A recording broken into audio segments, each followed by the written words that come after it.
and speed 100 WPM. Be ready. 5 seconds. Sri D.S. Gill pointed out that expenditure on certain facilities provided by an employer was not treated as prerequisites. He expressed the view that only taxable prerequisites should be included in the allowance of 1/5 of the salary payable to an employee.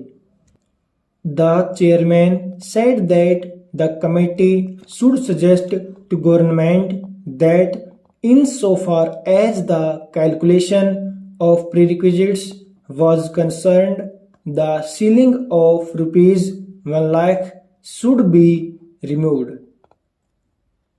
The board decided to address the Central Board of Direct Taxes on the above issues. The board considered a letter dated 26 October 1971 from Industrial Corporation Limited on the deduction of income tax at source on interest paid to bank on retiring documents for purchase of material.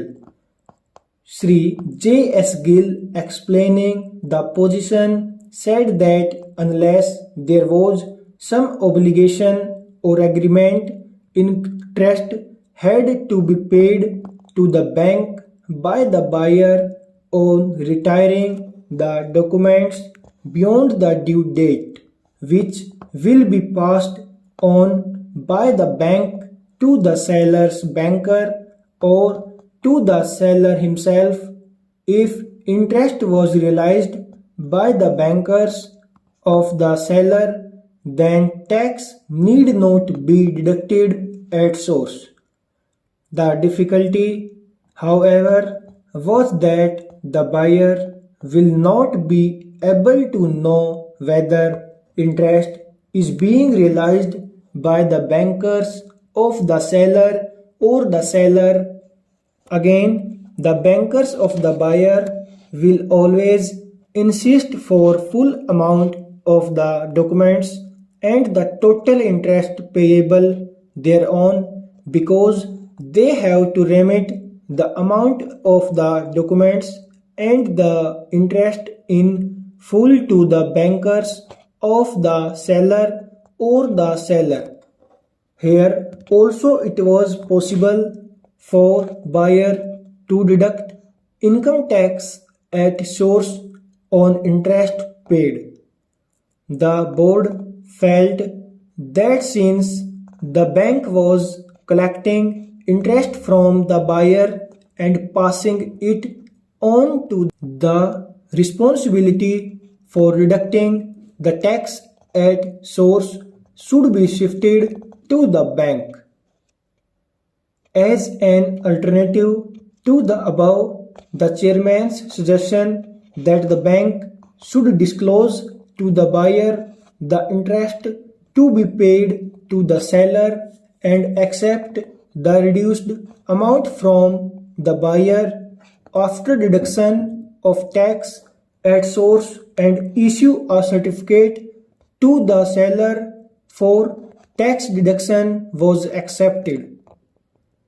It was decided that a suitable representation be addressed to the Central Board of Direct Taxes on the above lines. According to the provision in the above section introduced by the Finance Act, the exemption from income tax of travel concession granted to an employee from his place of employment to his hometown will be available for him up to the distance of the hometown, even if he goes anywhere else in India. This means that if a person with hometown in Bombay is employed in Delhi, and if he wants to go to Kashmir, then the exemption benefit will be available to him up to the distance of his hometown from Delhi. On the other hand, a person who has taken up a job in his hometown will not be entitled to the benefit. The board decided to address the Central Board of Direct Taxes to amend the provision suitably so that persons who have taken up employment in their hometowns also get the benefit as others.